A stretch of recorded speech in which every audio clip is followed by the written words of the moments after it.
of the United States. My fellow citizens, at this hour, American and coalition forces are in the early stages of military operations to disarm Iraq, to free its people, and to defend the world from grave danger.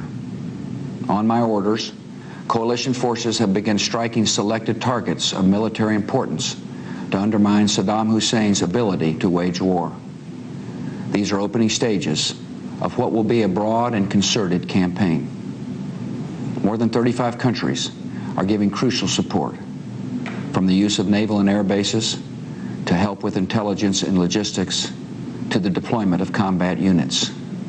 Every nation in this coalition has chosen to bear the duty and share the honor of serving in our common defense. To all the men and women of the United States Armed Forces now in the Middle East, the peace of a troubled world and the hopes of an oppressed people now depend on you. That trust is well placed. The enemies you confront will come to know your skill and bravery. The people you liberate will witness the honorable and decent spirit of the American military. In this conflict, America faces an enemy who has no regard for conventions of war or rules of morality. Saddam Hussein has placed Iraqi troops and equipment in civilian areas, attempting to use innocent men, women, and children as shields for his own military, a final atrocity against his people.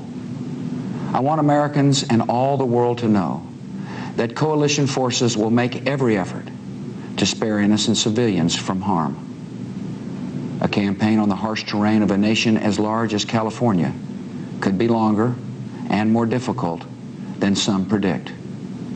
And helping Iraqis achieve a united, stable, and free country will require our sustained commitment. We come to Iraq with respect for its citizens, for their great civilization, and for the religious faiths they practice. We have no ambition in Iraq except to remove a threat and restore control of that country to its own people. I know that the families of our military are praying that all those who serve will return safely and soon. Millions of Americans are praying with you for the safety of your loved ones and for the protection of the innocent. For your sacrifice, you have the gratitude and respect of the American people. And you can know that our forces will be coming home as soon as their work is done. Our nation enters this conflict reluctantly, yet our purpose is sure. The people of the United States and our friends and allies will not live at the mercy of an outlaw regime that threatens the peace with weapons of mass murder. We will meet that threat now with our Army, Air Force, Navy, Coast Guard, and Marines, so that we do not have to meet it later with armies of firefighters and police and doctors on the streets of our cities. Now that conflict has come, the only way to limit its duration is to apply decisive force.